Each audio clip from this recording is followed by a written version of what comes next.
अस्सलाम वालेकुम दोस्तों, अहमद फूड रेसिपी एक नई रेसिपी के साथ आपकी खिदमत में हाज़िर है। आज हम शवारमा के लिए वाइट सॉस जो है वो बनाएंगे। ये बनानी बहुत ही आसान है।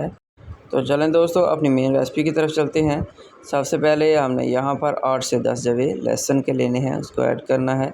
उसके बाद इसमें 2 चम्मच लीमू का रस इसमें ऐड करना है और साथ ही 2 चम्मच सिरके के इसमें हमने ऐड कर देने हैं और फिर 1 कप ऑयल का वो इसमें ऐड करना है और साथ ही 2 चम्मच खाने वाले वाइट तिल जो है, सफ़ेद तिल, वो इसमें ऐड करने हैं और आधा टी टेबल स्पून जो हमने इसमें नमक ऐड करना है और साथ ही इसमें वाइट पेपर जो है वो आधा टी टेबल स्पून हमने ऐड करनी है और 1 कप मायोनीज़ जो हमें बाज़ार से आसानी से मिल जाती है वो हमने इसमें ऐड करनी है और 1 अंडा ऐड करने के बाद हमने इसको अच्छी तरह ब्लेंडर की मदद से ब्लेंड कर लेना है और ये तकरीबन 4 से 5 मिनट तक हमने करना है। तो ये देखें जी, अल्हम्दुलिल्लाह हमारी वाइट सॉस जो है वो बहुत ही थिक और जो ऑथेंटिक रेसिपी है उसके मुताबिक तैयार हो चुकी है। तो जिन दोस्तों ने अभी तक मेरे चैनल को सब्सक्राइब नहीं किया वो जल्दी से सब्सक्राइब कर लें ताकि मेरी हर आइंदा आने वीडियो आप तक आसानी से पहुंचती रहे।